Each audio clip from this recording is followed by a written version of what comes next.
Welcome back to another episode of Card Hedge on YouTube. And today I am joined with Mike and Gerard, who I have been told are very big into collecting. And so we are here to learn a little bit more about that and hear a little bit more of their backstories and how they met and how they got into the collecting arena. So Mike, Gerard, nice to have you. This is a How you pleasure. doing? Thanks for having us. Absolutely. If you guys want to just give a brief little breakdown individually on your backstories, that would be great. I can start, Michael, or if you want me to start, I'm happy. No, go ahead, G. Fine. Yeah, no, so my name's Jared Starkey. I'm Irish, but I spent most of my my collecting kind of life in Europe, and that was split between the Netherlands and in France. And then in my kind of grown-up collecting, I did most of that in London. Obviously, collecting is predominantly a US market. Well, it definitely was when I started about 20 odd years ago. So I do obviously spend a lot of time in America, and all my contacts and a lot of my contacts and friends in the space are based in the US, especially since I collect predominantly Michael Jordan. And as I said, I do collect predominantly Michael Jordan stuff, but before that I did dibble and dabble in the kind of OG original Jordan space. But as soon as I kind of got hold of gamers, like pairs that Michael Jordan actually wore, I was like, I'm going to dedicate some time to building up the world's biggest MJ collection. And that was kind of what my motivation was, to go out there and get stuff. And luckily along the line, I met my partner and friend, Mike, who can introduce himself now. Yeah, so how you doing, guys? Mike Russo here. I've been collecting probably off and on, more on than off, for probably about the same as G, probably about 20 years, maybe 25 years. All through high school, I was a Jordan buyer, going back to, I've owned every single Air Jordan as a kid that I got to wear. And then I repurchased them again as a out of high school type of kid, college kid, as a collection purpose, and kind of went down the same road as G, right? I really wanted all the original Jordans that I got to wear as a kid growing up. Started to really hunt those down back in the early 2000s. It was very different. Internet was just booming. Everything was fresh. Nike Talk forum had just kind of kickstarted, and I just dove right into collecting. And then I got a taste of, well, let me rephrase that. I started to purchase everything I wanted and find everything I wanted, and that led me down the avenue of what more is there. And I started to look for Michael Jordan game-worn stuff, and then that spiraled into wanting to own pretty much one of every Bulls year pair. And I pretty much succeeded, aside from the 8, which was never my favorite model. So I disregarded that one. And I met G along that path because we were kind of both passionate and buying sort of the same stuff. And he was in my way and I was in his way on some purchases. Shovel. Extra feet. Oh, wow. 2 nets go down, Harris and Griffin. And then we became friends. That's interesting. And great, I would say great confidants in each other. Yeah. And then I got out of it. Oh, really? Yeah, then I got out of it in probably, 2010, 2011, maybe 12. And G was the benefactor of me getting out. He got first dibs on a lot of my rarities, and we've remained friends ever since. And I was doing my thing. G was still collecting, and we would talk periodically. And, you know, he would always come to me with, you know, things, and I would always love a good MJ conversation, but I never got pulled back in. And then the last documentary happened, and it just ignited the fire. And That was it, huh? and I'm fully back in. He's back. He's back. Yeah.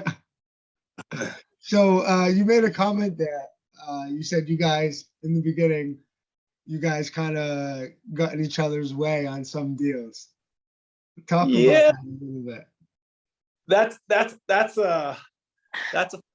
is a funny one, but I think we do need to just really confirm that Mike was literally the best Michael Jordan collector in the world. And I don't think there was any getting in his way. I mean, I don't think I was ever in his way because he effectively bulldozed every deal, and he got what. No, stop. I was just quick. I had a quick trigger finger. Had to be that way. But I think when I first had a couple of gamers and I'd seen, I wasn't friendly with Mike and said I didn't know who he was, but I'd seen these images of stuff that he had built. And he has this very famous photo, which I think we should share at one point. He's got his whole collection, a circle around a Bulls logo. And it's every Jordan collector in the world will know that image. And as soon as I saw that image, I realized that that Mike was this Mike. Yeah, no, as I said, we quickly became friends, and he was, you know, dibbling and dabbling and getting out of stuff. And I did benefit from knowing him and helping him liquidate his collection. And, you know, I own some of it today. I own most of it today, actually, to be honest. But I don't think I was ever in your way. I think there was maybe one deal. And no, not necessarily in the way, but, you know, I was getting out when you were like really coming in. Let's put it that way, right? But the True Blue, you got me. Yeah, that was going to say. I think the True Blue 3 is a shoe that definitely me and Mike connected on because it's a really unique shoe. It's the only True Blue 3 that Michael Jordan wore in a competitive basketball match. He was actually wearing an all-star jersey, and they were playing against the USA Olympic team. This is kind of August of the year when he did the dunk. August 88. August 88. And he did the exact same dunks he did at the dunk contest in these True Blue 3s. And me and Mike knew, because me and Mike had this eye for collecting. We were like, okay, we never actually saw a photo of him, or we couldn't really recollect where this photo or image was from, where he was wearing True Blue 3s. And most of the collection community were like, nah, Mike never wore True Blue 3s. It must be like some sort of sample that was signed. But me and Mike immediately agreed on the fact that there were so many parameters that were correct about the shoe. I mean, the signatures were very 88 signature. We were quite fond of that signature. And it was the wear of the shoe more than anything that we knew. But the rest of the collection community thought I was insane buying them. Are you crazy? Are you crazy? You're crazy. But yeah, that's a funny one. We weren't in each other's way, but we were definitely a pair we would have both liked. You know, lo and behold, that years later, that picture finally surfaced of that practice game. And there he was wearing the True Blue 3s. And to everybody's surprise, G had him. Yeah. They were photo match, and we already used that terminology. Me and Mike, like crazy. He always went down to the nth degree. And at that point, when we saw that photo, we knew, and it was kind of funny because all our peers who were also big collectors, it wasn't even like a ha I was right. It was just like a bit of like a little win, a little championship win for Jared at that point. But me and Mike definitely connected on that shoe because he had a really great pair of fire red 3s, which I have at the moment. And we connected on that. And I remember us talking about completing the 3 set, getting the cement and the black cement. And that was quite a cool thing back then. But yeah, we never actually went head to head on a deals like no. I mean, nowadays there's a lot more buyers out there, and everybody's going in. I know back in the day, if I talked to Mike, be like, hey, Mike, I'm going for that one. Or he'd be like, gee, I'm going for that one. We wouldn't get each other's way. I mean, we definitely stumbled on each other, but we wouldn't outbid each other or get overly competitive. I mean, just to put it in perspective, the True Blue 3 was sitting on eBay for anybody to take. Yeah. It was there for what, maybe a day? No, it was there for longer than that, because I remember having the conversation with another good friend who had it up there. A really nice. Nowadays, nothing hits eBay and lasts, you know. So it was a completely different animal. You know, we had chance to talk about it, converse about it, look at it, study the pictures, have our dialogue.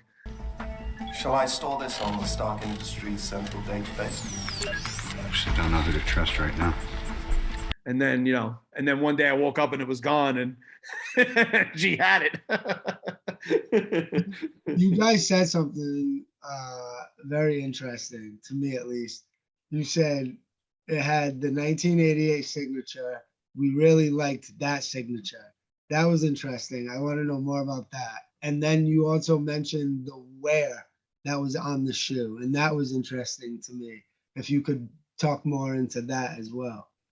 I think, Mike, you take the signatures, because Mike knows a lot about the signatures as been tracking them like since the early 2000s. So he knows a lot. So for me, 88 is important to me, and I think to Gerard as well, solely based upon the fact that the Air Jordan 3 is probably our favorite models. At least it is in my eyes, it's the #1 model that he ever wore. So I have a bias when I look at a shoe that he wore in 88, because it's a 3. It was for its time. I mean, it was snakeskin, tumbled leather, mid-cut, air bubble, Jumpman logo. I mean, just the whole thing was and I owned it as a kid. I was 11 years old and begged my parents to purchase me a True Blue 3. So that pair was always always ingrained in my soul, that I had to own every one of them. I had to get every one of them, and that led me down the fact of loving the 88 signature, which is, to me, still one of his nicest signatures. You know, obviously 85, 86, 87, 88 are very awesome years for his signature. 85, 84, 85, he signed his whole name, typically well spelt. You got to see the whole Jordan. Same thing in 87. He condensed it a little bit shorter, but still you were able to kind of make out the whole thing. And then 88 kind of took a little bit of 85 and 86 and then condensed it a little bit as well, but still you were able to see it. And he started to add the touches, the best wishes, the very bests. And those were years where, you know, the fan base was growing, but he wasn't being hit from every angle, right? He still had some time to sign things for certain people, and he had the time to write my very best, or, you know, enjoy this, or best wishes. So signatures in the early days were really good. He took some time signing, and it's always a pleasure to find them. And that's where my love for basically 88 comes from, basically the Air Jordan 3. Is that something that happens a lot with athletes? Like at least the more demanded athletes over the years, that you'll see their signatures kind of tail off and become condensed, like you said? Well, yeah, I mean, if you look at Kobe's, his changed over the years a little bit, right?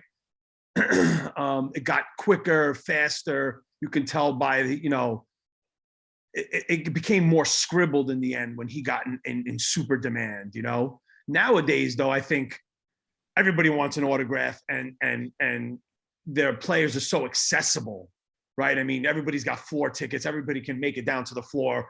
These players go out. They're signing for Panini. They're signing for all the multiple card companies. They're in college, signing already, So I think nowadays everything you get is for the most part their rushed version of what it should have been, Yeah. I don't know if you truly ever. I mean, I just look at Luka Doncic's autograph. I mean, right? It's like this. ugliest looking autograph in the world, right? It's just a, a bunch of loops that make a Lulu, and I would imagine, some of that is due to demand, I mean, how many cards is he signing, and stickers is he signing on a day-to-day basis, Mike didn't have to worry about that. Mike had to sign, the people that came that were able to get to him in the beginning, but even then games weren't sold out, so it wasn't like the stadiums were full and the arenas were full. He was seeing a couple of fans here and there. And then 88 is when I think you see from 88 to 89, you see the real jump in his signature to a faster style. Yeah, I agree. And I also want to, I think a factor there is that, he's really the first, like really, really big basketball star. I mean, obviously there's loads of legends before that, but he was really the god. He was really the GOAT here. Yeah, and I don't think anybody had really the energy. I mean, Magic was great, Larry great, Julius Erving great, Wilt great, but there was no crazy fanfare around them, right? I mean, Mike just captivated the whole world. Yeah, and I think that's part. Also, his signature develops as part of that maturity. So when he's a rookie, as you say, he's spelling his whole name out. Right. That's part because he's writing his whole name, but also he's doing it much slower. It's not like really a fast signature. And as he matures and becomes not necessarily arrogant, but he just becomes more of like this amazing athlete that everybody wants access to, he has to speed it up. So it actually becomes like an actual signature, not just writing his name. I mean, I know his rookie signatures are rookie signatures, but it is more like writing his name than an actual signature. And I think in the 88, he had the right amount of form in terms of, you could see the letters, but also he made it more compact, and it just looked like a signature instead of just writing out his name. But yeah, that signature definitely was one that we like. I mean, I think 87 to 89 is definitely, for me, like the best signature. I mean, everybody loves a rookie signature, but the rookie signature was so varied. There were so many variants of it. Whereas if you see a late 87, early 88 signature, you can just tell it's from that particular period. Whereas the rookie is hard because the J's are so different. The M's are so different. If he writes his name, Michael Jordan side by side, or Michael then Jordan slightly diagonal, there's lots of variations, but Mike's definitely within our kind of team. Mike's our signature expert. He's looked at it so much. He's got such a good eye for it. He can spot all the funny nuances. Nice. All right. So how about the wear, like the wear on the shoe that you mentioned? Yeah. So this is something me and Mike really pride ourselves on because we literally have seen some of the probably 60-70% of all the big shoes that have come to market. We've either owned them personally, or we've been heavily involved in the transaction of getting them to market between buyers and sellers. Or we've reviewed them post the sale. They come to us, we've looked at them. Because we have that, we've got that ability to look at like 5 or 6 shoes, line them up, and we could tell you which ones were MJ worn in an actual game, or which were casually worn, or which weren't worn at all, or which ones were even manipulated. Because obviously in this space that there are people who manipulate shoes, but the wear of is effectively his handprint, but obviously his footprint, because his foot has a certain shape, his toes are a certain length, so creases and stuff will appear on the shoe in the exact same spot, relative to the kind of the length from the top of his toe to where it bends. And we've always this is something me and Mike connected on a long time ago. We've always looked at wear as not even as one of the very first checks we would do at looking at a shoe. We'd look at the wear and we know straight away whether it has legs, or whether we think this is going to be a good pair or not, just by purely looking at the wear. And we're usually nine times out of 10, if we think the wear looks off, suddenly the tag falls apart, as in, the tag is not right. And we were right just by looking at the form of the shoe. And I think that's something that we really put on the table as a unique offering to people who want our services. We know about MJ wear because we love basketball. But not only that, we've seen every single model he's worn, and we've seen multiple versions of them, and we see it all the time. So we just know how he rocks his shoes. We know how he wears them. We know how he fakes on them. We know what the impact on the shoe is of that fake, that repetitive fake that he would do. And I think that's a really key part to authenticating an MJ gamer. If you have anything to add there, Mike, on that? Yeah, I mean, listen, all players have a play style. So all players leave to Gerard's point, a handprint, a footprint, right? You know, and Mike played a certain way. Mike cut, you know, if Mike cut, he cut to the left, his right foot really pivoted hard downwards, you know? So that motion would always crease a shoe in a certain fashion where you knew like it was his wear, you know? And that would be, I'm just throwing that out there as an example of, you know, one thing that Mike did a lot. When he cut, his right shoe would really go to the ground, and you could see the tilt on the shoe. And that over a game, over multiple game use, you see that in the shoe instantly. You see the way it shifts to one side, and you just knew that, you know, it was definitely a gamer. And then there'd be pairs that, to Gerard's point, were manipulated, where there was certain other signs that we knew, you know, that, you know, Mike never did that when he wore a pair. And we know just from looking at it that it's not his, you know, and that goes for Kobe, LeBron, you know, Luka. They play a certain way, you know. I lost you, G. You still there? You know, I'm here. Can you hear me? Yeah. No, because we were just saying every athlete has his Yeah. and like MJ for us is what we look at in depth, know about it, but yeah, and we know about how he plays. But yeah, the same applies to we've done massive Federer, looking at massive Federer lots, and Messi and Cristiano Ronaldo and Kobe and LeBron. But it's not just, you know, for us where we are right now in the space that we're in, it's not just photo matching. There's a lot more that we believe goes into evaluating a shoe and its provenance than rather just photo matching, right? There's the wear. There's so many other things that need to fall into place for us to feel comfortable. Yeah. You mentioned the cleats. How does it differ with the cleats having like that hard plastic bottom, as opposed to like the rubber bottom where you'll be able to see, you know, like you're saying, the scuffing of the rubber? Cleats are sometimes easier because that hard rubber scratches easy. Yeah. And some of it's shiny, so you see that underlying scratch, you know, and we're talking just photo match, but they're also hard in a sense that some people get cleats and they have dirt on them or grass on them, and the first thing they want to do is clean them. Yeah. Right. And they take off the whole digital footprint for us. Yeah. Or some people stuff shoes after it, you know, gets worn. It's like, well, they've just removed all that contact and well, in MJ's case, the of that shoe, or if ever a shoe or a Ronaldo shoe, they stuff it because they think it looks better from a presentational perspective. It actually takes away the moment that he played in them. You know, it makes it harder for you to kind of decipher it.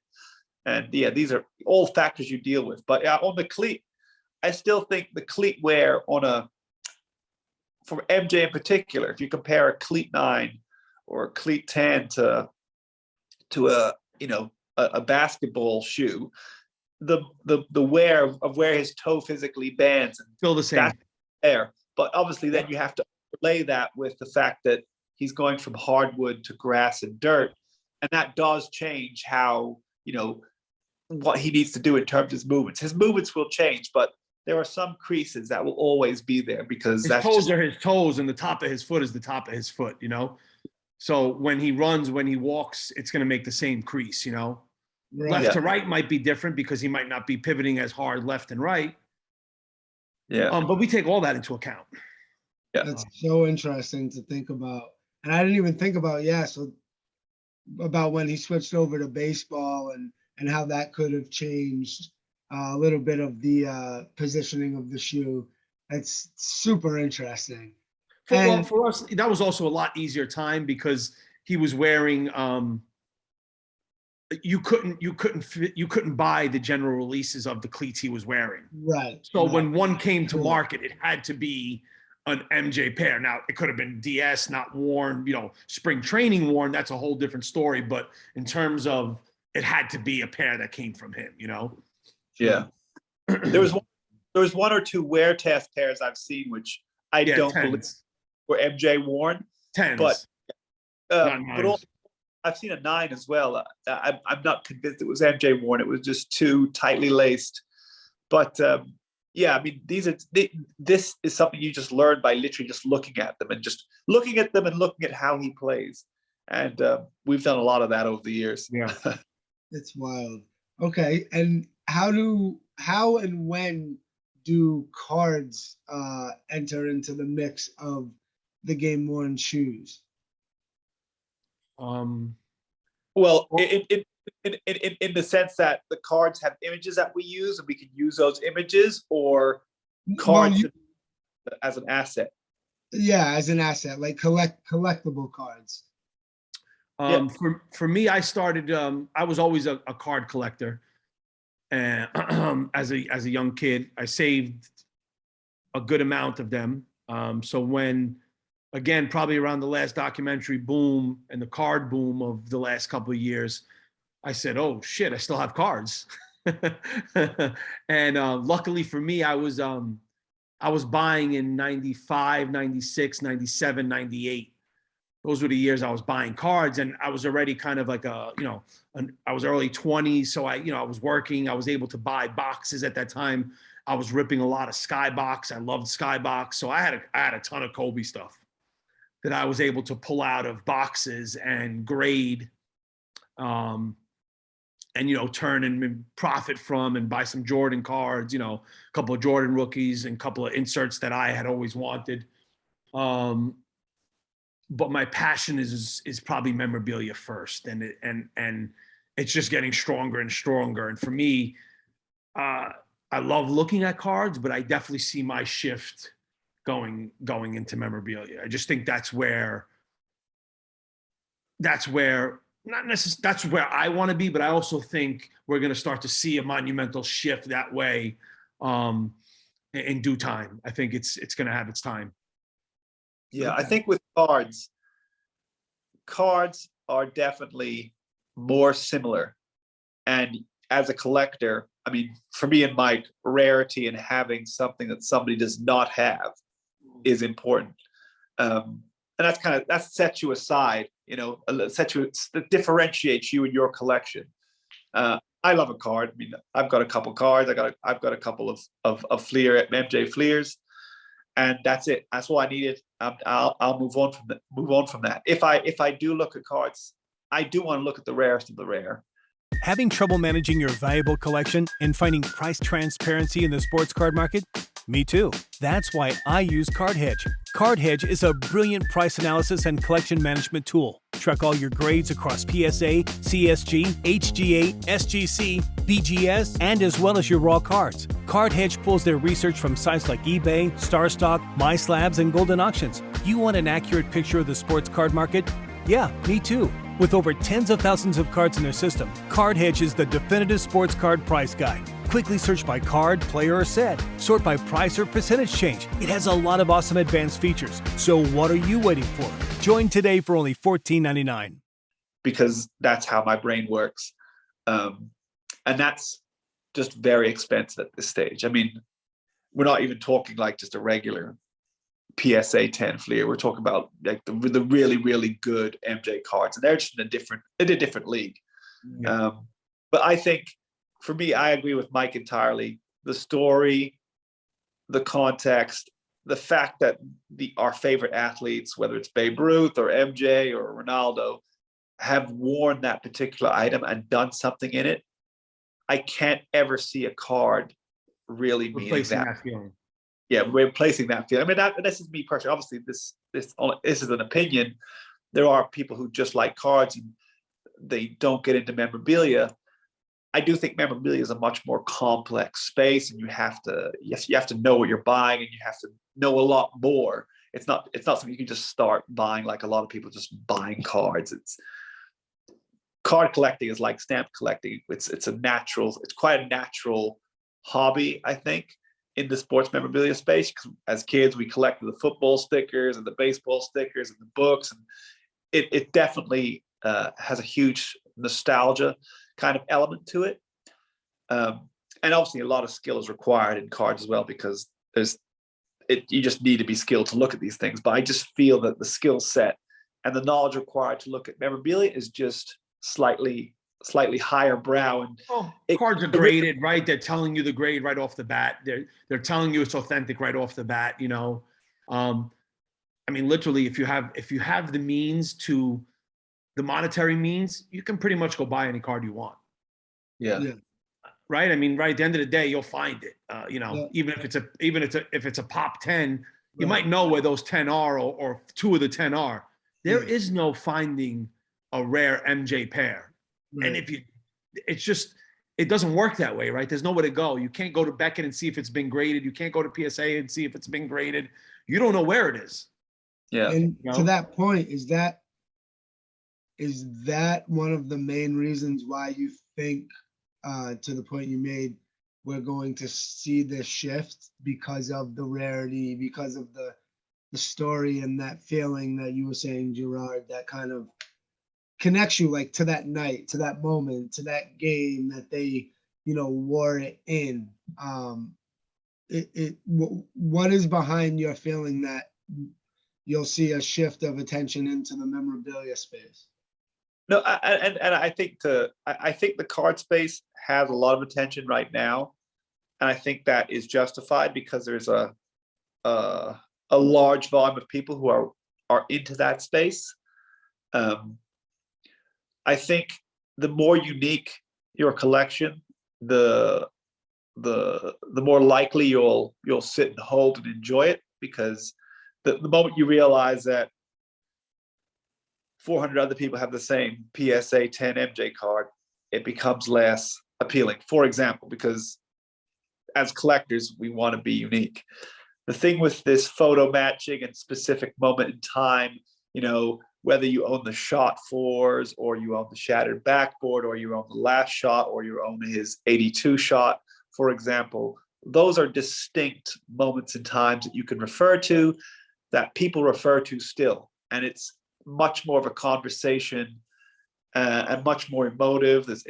It's nostalgia of a card multiplied by 100. Yeah.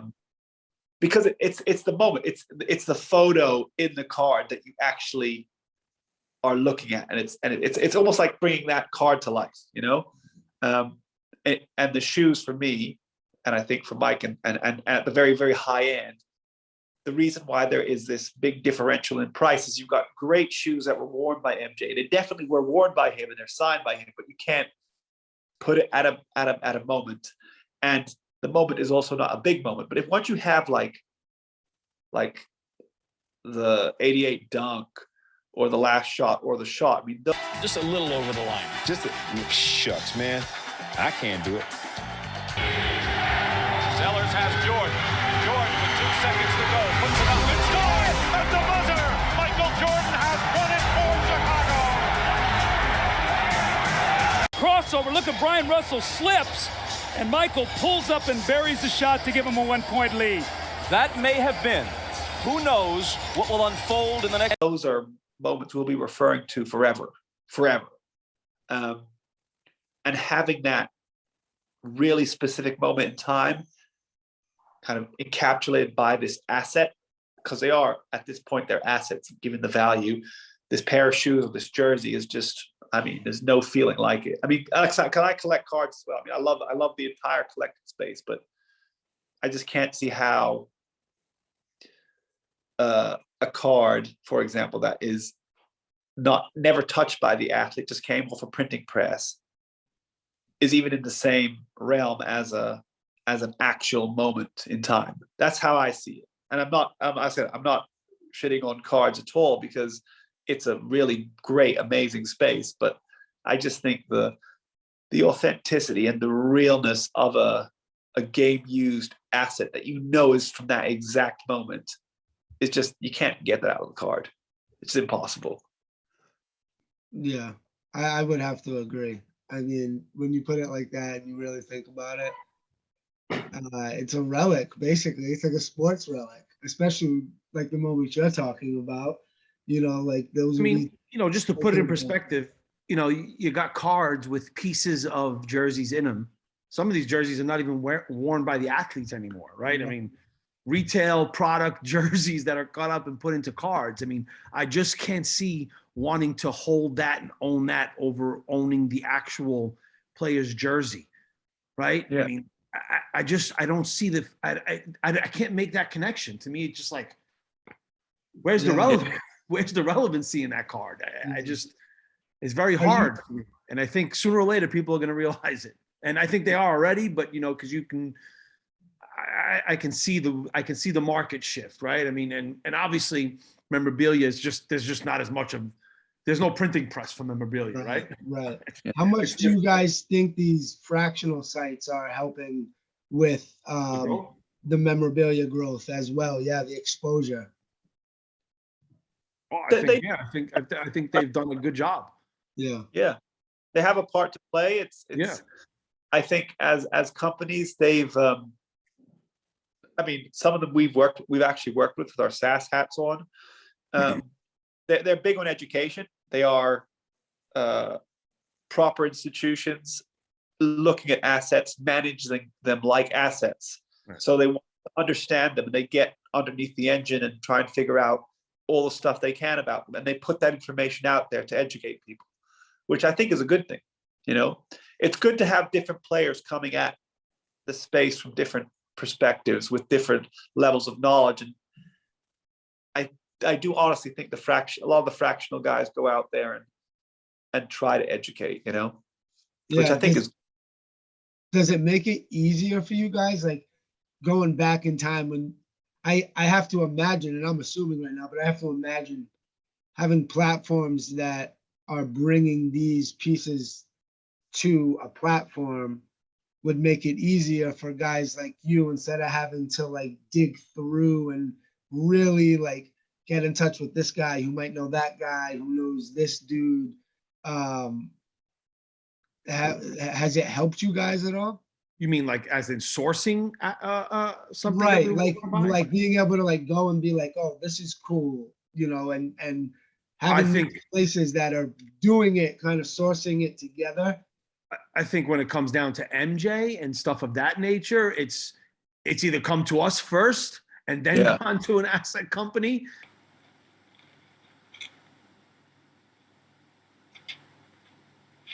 I don't think there's very little they can provide me in terms of, or probably Jared in terms of purchasing from them. We've probably seen it already, or at some point owned it at that point, Not to say that they don't have connections, but a lot of it definitely comes through us or the relative circle that is around us, in collecting. Got it. Do you guys do uniforms as well? Yes. Yes. What excites you more, the shoes or the uniforms? Oh, you can't beat it. You can't beat a good photo matched item, period. If it's a good jersey or a good pair of shoes or a pair of shorts or a pair of socks or an armband, it's all good stuff. Okay. So I have to ask, and I know it might be impossible to answer, but what is each one of your favorite pieces? That we own or that's out there in the market? That you own or have owned, or that you would like to own. I'll let Mike go first. What is my favorite piece? Well, so the favorite piece I own is not here right now and will be here with me soon. It is an Air Jordan 3, dual signed best wishes, fire red 3. it might not be the best pair. It doesn't have a great story. But for me, it's more nostalgic probably than anything, because it really, it was a pair that I loved growing up. It connected me to wanting to buy Air Jordans. And then it was probably the first or second pair I bought as a game worn collector. And that pair, for me, there's probably nothing above that pair, even though there is pairs that way supersede it. For me, that's a special pair. And then a pair that I would love to own.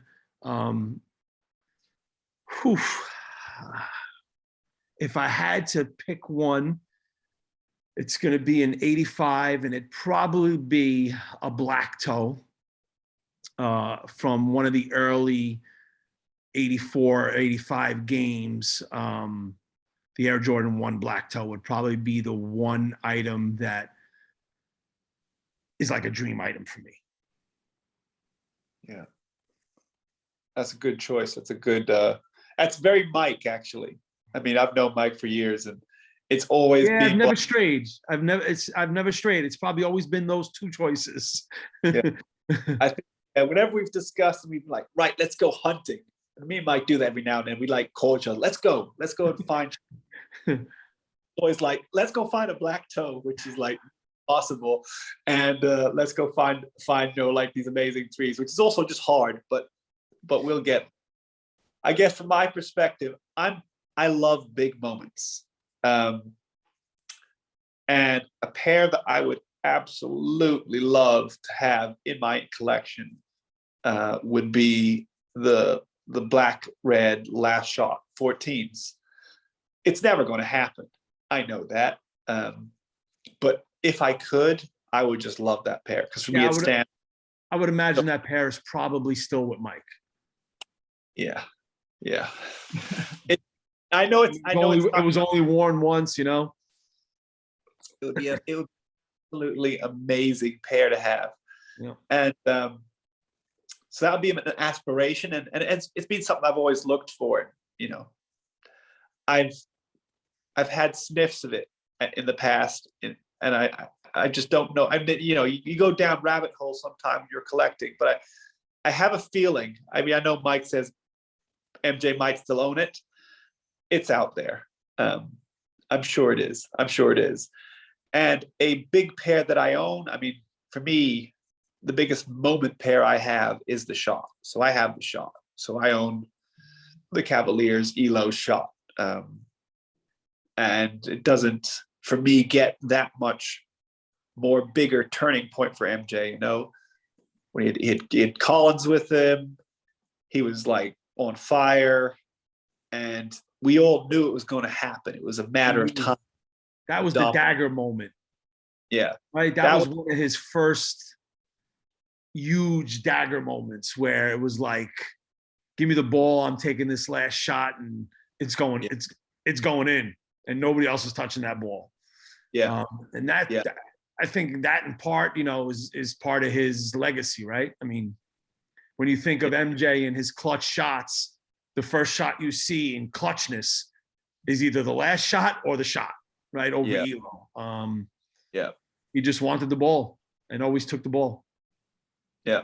I think those two are for me, those two are by far the biggest moments, like competitive basketball moments. I think the shot really was like the Cavalier shot was a real, shot that he fought for in a big way. And you can see that from the reaction. And I think the last shot definitely wasn't a give me, and like the whole NBA respecting and saying, here you go. There was an element of him, fighting for the ball at that point, but it did feel like it was like his glory lap, so to say. I mean, obviously there was the slight little touch, which some people call a push, but it was kind of like people were just wanted him to have that last shot. But those two pairs together would be insane. I mean, obviously you go back to 82, you've got the college years shot, which I rate as well. But for me, I just like MJ in a Bulls uniform. I mean, I always focus on the Bulls years. Yeah, especially those two moments. And he's wearing that really nice red jersey as well in both those moments. Yeah, they will stick with me forever. But I would love that last shot. It's not going to happen, but it's always nice to dream about certain things, you know? Yeah. Well, wow. This has been, I mean, I could literally sit here and listen to you guys just talk about these stories for hours, but I know we have to keep this on a time frame. So thank you guys both. I learned things that I did not know before this. Very interesting things about the shoes and the signatures and, you know, what you guys look for and the fact that you have seen so much of the stuff that you have seen and been able to either own it or, you know, Consult did on it, own it. advise on it, photo match it. Yeah. Yeah. So, It's entire process, which is I think the main reason we wanted to start SAS is because the entire process just doesn't exist. Nobody goes out there and does, because photo matching is complicated in its own right. But the other stuff, the other parameters, the wear, the provenance, the tagging, all that stuff plays a huge factor in really getting there and really bringing the most out of the asset. And we know, the more I know about the stuff I own and the moment in time that you are looking at, the more you appreciate it. So we want to make sure that every collector or every client gets that full kind of insight. And we don't leave a stone unturned, you know, which is why me and Mike work so well, because we're both we just like rabid dog, just don't let go of the bone, and we just go all the way. And we've done for a lot of people. The feedback is great, and you know, we've got very large clients. We've got private guys, and yeah, we're really just enjoying bringing that to the hobby, bringing that analytical end-to-end kind of review to the hobby, because I think it adds value. Once you really understand it, you really appreciate things, and when you really appreciate things, you really enjoy them a lot more. So it's ultimately trying to give back to the hobby and do something positive. where's the best place that people could get in touch with you for that? I mean, we do. We function mostly on social media at the stage. We are building out our website, and that is going to go through a round of development. I mean, people know who we are, and Instagram is probably the best way. I mean, we can leave our Instagram handles with you. You can post those up, Perfect. and we got the SAS Instagram handle. But word of mouth. I mean, a lot of people are hearing about us, and you know, it's been a very busy 2 or 3 years, and it's started very quickly. Only because we went in, you know, swinging. You know, we went in swinging, you know, 400, 500 piece Federer auctions. You know, the biggest soccer players in the world, and obviously with our MJ knowledge, I mean, there isn't anybody has as much MJ knowledge as me and Mike put together. Without sounding arrogant, we can't own these large collections or have owned the world's largest collections. I mean, I don't even know how many things I own, but a lot of that has come through Mike, and it's, you know, 20 years of collecting. It has to lead to something positive, and we want to give that knowledge back to people, because people don't really talk about it anymore. You know, people just collect in silos. We want to bring the community back a bit as well. I love that. That's amazing. Again, thank you guys. It's been an honor to meet you, hear some stories, and get to just get some knowledge from you guys. Yeah, man. Thanks for having us. Absolutely. Yeah. Thank you, everybody, for tuning in, and we'll see you on the next one.